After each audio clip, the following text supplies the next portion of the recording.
guy taught me that Europeans live better with less work, and it ended up breaking my whole family. So I spent 2 years living in Lyon, not Paris, not some dreamy tourist spot. It all started with a question about my job in a country far away, and by the time that weekend was over, my own family was looking at me like I'd just declared myself an enemy of the state.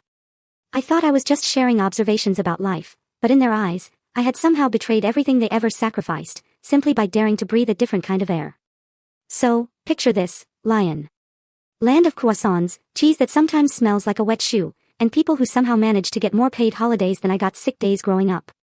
And before anyone jumps in, no, I wasn't studying philosophy under a tree or whatever my uncle in Delhi keeps telling people. I was working a real, proper job. Anyway, last month I flew back home to Bangalore for a family thing.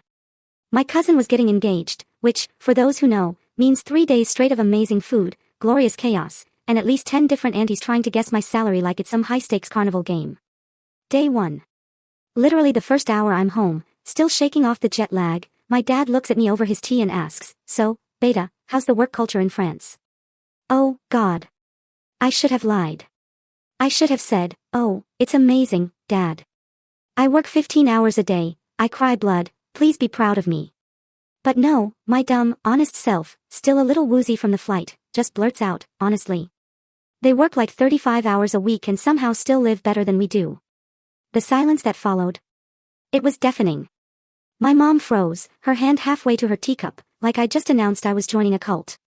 My grandma, God bless her, whispered, "God, save him," as if I declared I was moving to Mars. Then Dad laughed. Not a real laugh, but that sarcastic half-snort he does when he thinks someone's being arrogant. "So, they just relax the whole day, huh? That's why Europe is falling apart." I pushed back, "Actually, they're doing perfectly fine." And that's when he slammed his chai down so hard the spoon literally jumped out of the cup. Then my cousin Rahul, the same man who once bragged he slept only 3 hours a night so he could grind harder, starts laughing. And I mean, it was that high-pitched, almost goat-like laugh that just grates on your nerves. "Bro, you're telling me people get paid to take August off? Paid for what?" I looked at him, completely confused. "Vacation?" I said it like it was the most normal thing in the world. He looked at me like I just confessed to eating sand. And then came the comment. The one that detonated the entire weekend. My mom, without missing a beat, goes, "Maybe Europeans have better lives because they don't run away from responsibility." And she looked right at me when she said it. Right at me. It was like a punch to the gut. "Excuse me," I wanted to yell. I moved to France for a job, not to join a circus, but all I managed was, "They just value life outside work, Ma." She shot back, her voice suddenly sharp, "People here work 13 hours a day and don't complain. You go abroad for 2 years and suddenly you're allergic to effort." I swear, the DJ who was setting up behind us, legit paused his sound check just to watch the drama unfold. Dad jumped in, shaking his head. This is why the youth is confused. They want a European lifestyle with Indian discipline. I felt my blood pressure rising. "Dad, European lifestyle isn't undisciplined." He waved his hand in the air, dismissing me like a bothersome mosquito. "They shut shops at 6 p.m. Who does that? Even your uncle's pawn shop stays open till midnight." My brother, oblivious, just kept munching his pakoras like this was Netflix drama. "Yeah, man. You sound like those YouTube guys who say, 'Move to France and your depression will vanish.'" It became a whole circus. My uncle leaned in, asking if I had turned socialist. My aunt, always the subtle one, loudly whispered, "He's been brainwashed by baguettes." My grandma, again, actually prayed. And then Rahul, genius that he is, pulls out his phone and shoves a photo in my face. It was him, on a construction site, at 11 p.m., real life, my brother, he declared, not your French coffee break life. I stared at him, genuinely bewildered. "But that's the whole point," I said, my voice rising. "Why should people work themselves to death?" He scoffed. Actually scoffed. "Because that's how you survive in India." I shot back, and maybe that's the problem. Everything went dead silent. Even the DJ stopped pretending to tune the speakers. And then my dad stood up, pointed directly at me, and his voice was low, cutting. "You don't understand what we sacrificed for you to even go abroad. And now you come here and insult us in our own house." Insult. Insult, I was literally talking about lunch breaks. I tried to explain. I really did. But the more I talked, the more I sounded like I was defending France as if it were my hometown. My mom wouldn't meet my gaze. My dad stopped responding entirely. Rahul just kept that smug smirk, like he'd won something profound. I ended up calling an Uber and escaping to a random McDonald's at 11 p.m., just so I could breathe. I sat there with soggy fries, thinking, how the hell did people in France have nice lives become a personal attack on my entire bloodline, and here's where it got worse. Because the fight didn't end at home. It followed me all the way back to Lyon, straight into my job, and even exploded in a Paris Starbucks with someone I absolutely did not expect. I landed back in Lyon, thinking maybe the whole India disaster would just fade if I ignored it. Like, if I didn't bring it up, my parents wouldn't, and we'd all pretend we didn't almost recreate an episode of Big Boss over lunch breaks and paid vacation. I was wrong. So, I get back to work on Monday. My manager, Claire, is doing her usual speed walk around the office with her AirPods in, but never actually seems to be on a call. She spots me and goes, "You're back. How was India?" And without meaning to, without even hesitating, I blurt out, "My family thinks France is a cult." She stopped dead mid-step, looking at me like I just told her her hair was on fire. "A cult?" she asked, her eyes wide. "Yeah," I said, a little hysterical. "They think you guys barely work and somehow have better lives, and they hate that this is true." Claire giggled, but it was that polite French giggle where you can't quite tell if they're genuinely amused or secretly judging you. Then she goes, "Well, we do work less. That's not a secret." Which immediately reminded me of my dad yelling, "They shut shops at 6 p.m. And I just started laughing. This unhinged, hysterical, airport layover at 3 a.m. kind of laughter. Claire backed up a bit. "Are you okay?" she asked, genuinely concerned. Now, here's the part where I should have said something normal, like jet lag. But no, my brain wanted chaos. I blurted out, "Do you ever feel guilty that Europeans don't work that much? Like, do you ever think about a guy in India who's breaking his back and can't afford a washing machine?" She blinked hard, clearly taken aback. "I don't think about that during work hours," she said, which, honestly, fair enough. But I'd already opened the floodgates, so I just kept talking. I told her the whole story. The fight, the McDonald's, Rahul's goat laugh, everything. My co-workers nearby were pretending not to listen, but I could 100% hear someone typing slower just to eavesdrop. Claire put her hand on my shoulder, like she was comforting a child who just found out Santa isn't real. "You didn't insult them. Cultural difference happens." And for a second, I felt okay. Normal. Stabilized. And then she goes, "We can talk more after lunch." After lunch, bro, my whole identity is falling apart and you're telling me to wait until after lunch? But whatever. Workday passes. I try to be normal. I try not to think about my mom crying or my dad doing that disappointed headshake he reserves for election results. That evening, I decide to take the train to Paris to see a friend, mostly just to escape my apartment, which suddenly felt like a museum of bad decisions. I arrive at Gare de Lyon, drag myself through the station, and end up at a Starbucks because that's what you do when your life is imploding. You buy a drink that costs more than your emotional stability. The Starbucks is packed. It's all tourists, businessmen, backpackers who smell like they've been wearing the same socks since Barcelona. I squeeze into a seat near the window and just sit there, staring at my overpriced latte like it's going to provide all the answers. And then, out of nowhere, someone sits across from me without asking. I look up. It's Rahul. My cousin from Bangalore. Sitting in a Starbucks in Paris like this is completely normal. I literally mouth, "What?" And he goes, "Dude, you left your AirPods at home." At first, I laugh, because that sounds like a terrible joke. But Rahul doesn't laugh. He just folds his arms like he's my guidance counselor. I ask him the obvious question, "What the hell are you doing in France?" And he goes, "I came to see if you're losing your mind." I swear to God, I almost threw my latte at him. "You flew from India. On a cheap ticket, just to check if I'm insane." He shrugs. "Ma is worried. My mom sent you." He adds, almost as an afterthought, "Also, I wanted to see the Eiffel Tower." Don't make this weird. I'm sitting there, in a Paris Starbucks, staring at my workaholic, 13-hour shift cousin who apparently dropped everything to fly halfway across the planet because I said Europeans work less. I ask him, "Do you hear yourself right now?" He goes, "Yes, and I also hear you saying stupid things about Europeans having better lives." Here we go again. He leans forward. "Do you know how hard people work back home? Do you?" I snap. "Yes.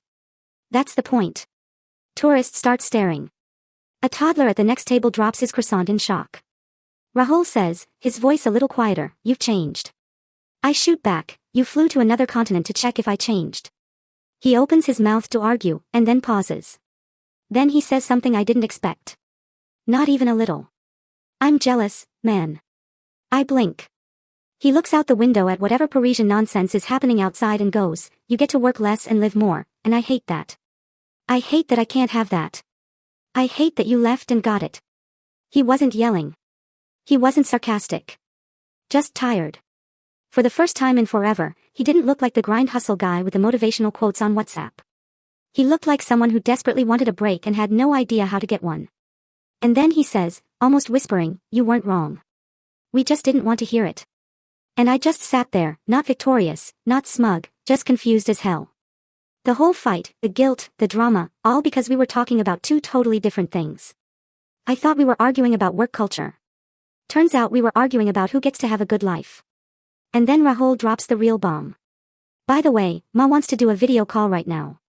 In the middle of Starbucks, in Paris, at 8 p.m. And that somehow was not even the worst part, because the call did not go the way I expected. So, picture this, I'm sitting in a Starbucks in Paris, trying not to yell at my cousin who literally flew across continents to check if I'd gone European, whatever that means. Rahul is holding his phone like it's a detonator. Ma wants a video call, he says, dead serious. I whisper shout, right now. He nods, like. This is the most normal thing ever. So before I can stop him, he taps, join call. And suddenly, my mother's face fills the screen. Behind her, I can hear the blender from our neighbor's kitchen, like this is a low-budget soap opera crossover episode. Mom squints at the camera. Where are you two?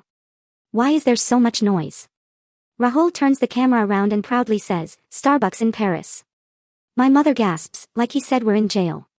You crossed the road without telling me. In Europe? I go, Ma, it's a coffee shop. She ignores me and zooms in so close to her face the pixels start sweating. Why do you look tired? Are you eating? Why are your eyes like that? Did France stress you? Rahul coughs to hide a laugh. I sit up straight and say, Ma, I'm fine. I'm literally drinking a latte. She goes, don't drink too much coffee. It makes people confused. Rahul whispers, explains a lot, and I kick him under the table. Mom then switches tones. Not angry, not dramatic. The quiet, disappointed one that hits harder than a sandal to the face. Why did you fight with us, Beta? Asterisk great. Here we go, asterisk I say, I wasn't fighting. I was just explaining how work is different here. Mom shakes her head. No. You were telling us we live wrong. I freeze, because she wasn't yelling. She was just telling the truth of how she saw it. She continues, her voice laced with a pain I hadn't noticed before. Do you know how it feels when your child says other people live better? Like we failed to give him that life. I open my mouth, and absolutely nothing comes out. Rahul leans back, like he just bought front row tickets to this emotional spectacle. Mom keeps going. Your father worked double shifts for 20 years. I stitched clothes for neighbors. We didn't take holidays, not because we like suffering, but because that's what life was. Something in my chest just stops moving. She sighs. And it's not dramatic. It's just tired. When you said Europeans relax all the time, we heard you saying, we don't know how to live, that we dragged you into a hard life. I try to interject, Ma, I wasn't blaming you. She cuts me off. You weren't, but it sounded like that. The Starbucks around me fades. Someone drops a spoon. A tourist laughs loudly. A barista shouts, un latte pour Marie. But all I hear is my mom's voice. Then she asks, very softly, are you happy there? The question hits like a slap, because I've been telling everyone yes. But the truth? I don't know. I say nothing. Rahul sees my face and stops smirking. Mom waits. She's patient. But I still can't answer. So she says something I've never heard from her. If you're unhappy, you can come home, Beta. And I swear something twists in my stomach so hard it feels like she reached through the phone and grabbed me, because she wasn't angry. She wasn't guilt-tripping. She was offering me a way out. And I didn't know whether that was comforting or terrifying. I look at Rahul. He's staring at me, completely still. Then he grabs the phone and whispers to my mom like it's a secret mission. Ma, he's about to cry. I'm not. I yell. A French woman next to me gives me a look like I'm ruining her Paris vibe. Mom panics. Beta, don't cry in public. People will think you lost your passport. Oh, Ma. She goes full mom mode. Okay. Okay. Go drink your coffee. Wear a jacket. France is cold. Call me when you reach home. Rahul, don't eat too much cheese. It'll block your system. Rahul salutes the phone. The call ends, and suddenly the Starbucks feels weirdly quiet, like the whole building exhaled with me. I stare at the table. Rahul stares at me. Neither of us talks for a full minute. Finally, he nudges me. You okay, man? And I say the stupidest, most honest thing. I don't know if I'm happy. He nods, like he knew that already. Then he says, let's go see the Eiffel Tower. Maybe happiness is hiding there. And for some godforsaken reason, I agreed. Which turned out to be a mistake, because what happened at the Eiffel Tower changed everything, including my job. So, Rahul drags me out of Starbucks like he's my emotionally unstable tour guide, and we head toward the Eiffel Tower. It's cold. That Paris in the evening cold where everyone looks effortlessly fashionable except you because you're wearing the one jacket you bought on sale at Decathlon. Rahul keeps saying stuff like, bro, look, France, architecture, romance. Meanwhile, I'm waddling behind him like a depressed penguin, my mind replaying my mom asking, are you happy? My brain just kept going, 404 not found. We reach the Champ de Mars, and the Eiffel Tower is doing that sparkle thing it does at night, the Instagram glitter mode. Rahul gasps like a Bollywood actress seeing her long-lost lover. Bro, look at it. It's shining. Yeah, I mutter, and I'm dying. He ignores me and starts taking selfies from angles that make his forehead look like a solar panel. We walk closer, and I notice a bunch of people picnicking, a couple proposing, a group of tourists trying to recreate a TikTok dance, and one guy aggressively selling miniature Eiffel Towers like his life depends on it. I'm trying to enjoy it. I really am. But then my phone buzzes. It's a message from Claire, my manager. Need to talk tomorrow morning. Something came up. My stomach sinks in a way that feels very HR flavored. Rahul peeks over my shoulder and goes, oh, boss message. You're fired. I'm not fired. I snap. Then I stare at the message again. Am I fired? Rahul shrugs. Probably. I smack him on the arm. He smacks me back. Two grown men smacking each other under the Eiffel Tower while tourists judge us. Peak life moment. Then I get another message, this time from the team group chat. Julian, hey guys, saw OP's comments earlier. Not cool to insult people who work hard. We need to discuss boundaries. I freeze. Julian is the guy in the office who gets offended by clouds. The fact that he was upset meant I had accidentally caused a workplace earthquake. I scroll up through my past messages in my mind, and then it hits me. During my meltdown yesterday, I must have said something about people in Europe being spoiled or France being too chill. In the open office. While Julian was right behind me. Rahul sees my face turning pale. What did you do? He whispers. I think I offended the entire French workforce, I groan. Rahul gives a slow nod. So, like the whole country. But the night wasn't done stabbing me yet, because who walks up behind me wearing a scarf and looking like she stepped out of a Netflix drama? Claire. My manager. At the Eiffel Tower. She waves, like this is a normal coincidence. Up. Rahul. Funny seeing you here. I panic so hard my soul briefly exits my body. Rahul grins and says, oh, wow. OP was just telling me about how Europeans barely work. Rahul, I will push you into the Seine. Claire laughs politely, but there's that manager look in her eyes.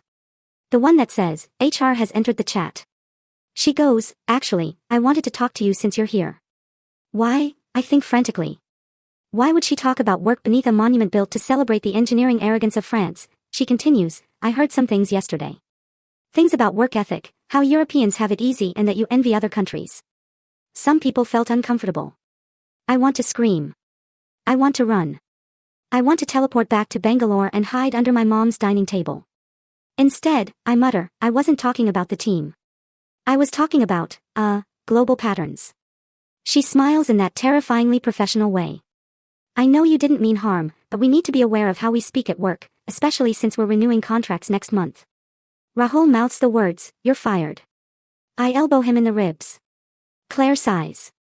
Look, you're good at your job, but people want positivity, not existential commentary. Rahul whispers, yeah, bro, stop telling Europeans they live too well. It hurts their feelings. I step away and look at the Eiffel Tower, glowing, sparkling, mocking me with its stable structure and lack of unemployment issues.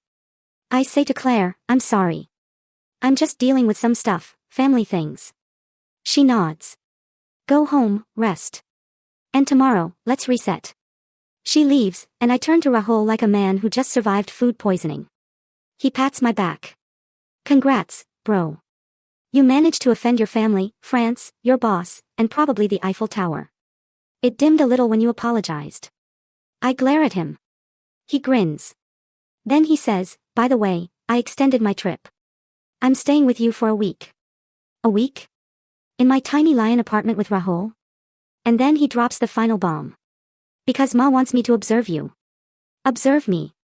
Like I'm a science experiment. The Eiffel Tower flickers behind us and honestly, same Eiffel Tower. Same. But the real drama happened the next morning, when Rahul decided to fix my life by surprising me at work and ruined everything. So, the next morning, I'm trying to pretend my life isn't falling apart. I shave, wear clean clothes, rehearse I'm mentally stable and employable, smile in the mirror. Rahul watches me like a disappointed gym coach. Bro, your vibe is off. You look like a man who apologizes to pigeons. I ignore him, grab my bag, and head to work. 10 minutes later, as I'm unlocking my office door, I hear loud footsteps behind me. Guess who? Rahul. In my office lobby. Wearing sunglasses indoors. Holding a baguette like it's a sword. I hiss at him, what are you doing here? He goes, I'm here to support you. Like, moral support, emotional surveillance. Ma's orders. Go home, Rahul. No. He follows me into the office like a lost Labrador. Julian sees him and immediately looks traumatized. My coworker Sophie whispers, is that your cousin? Why does he look like he's here to arrest someone? Rahul walks around, touching things.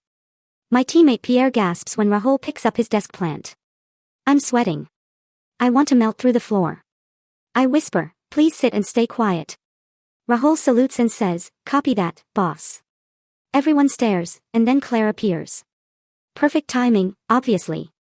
She sees Rahul and smiles politely, the way French people smile when they're calculating whether this situation involves legal consequences. Hello. And you are? Rahul stands up way too straight. I'm OP's cousin. I'm here to observe. I nearly faint. Claire blinks. I see her soul leave her body and come back with HR forms. I pull her aside and whisper, please, please. I did not invite him. Rahul shouts from behind me, I invited myself. Claire rubs her temples. OP, we were supposed to have a serious discussion. I know. I tried. I swear he's unsupervised. We step into a meeting room. Rahul follows us in until I physically block the door with my entire body. He looks betrayed, clutching his baguette. Wow. So this is how France changes people. I slam the door in his face. Inside, Claire sits down, intertwines her fingers, and gives me that classic manager look. Half concern, half spreadsheet. Look, you're good at your job, but lately you seem overwhelmed.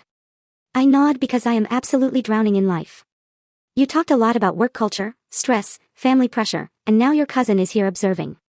I know, I whisper. She sighs. OP, do you want to take a break? I panic. A break? Like breakup break? Or like pause break? Or like HR break? Or like I'm fired break? She laughs. Not the nice kind.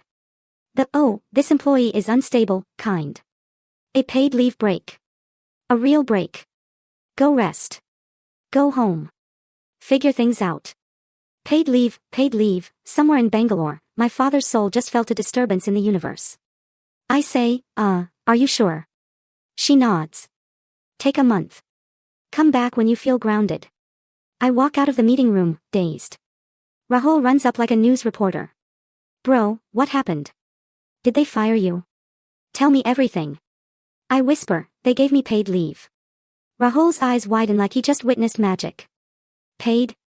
Not unpaid, not half paid, fully paid. Yeah. He slowly sits down in a chair, like an elderly man. France is a scam, he whispers. A scam we should all join. But then Rahul does something weird. He looks at me, actually looks at me, not sarcastic, not mocking, and goes, maybe you do need a break, man. I didn't expect that. We step outside the office. The sun hits us.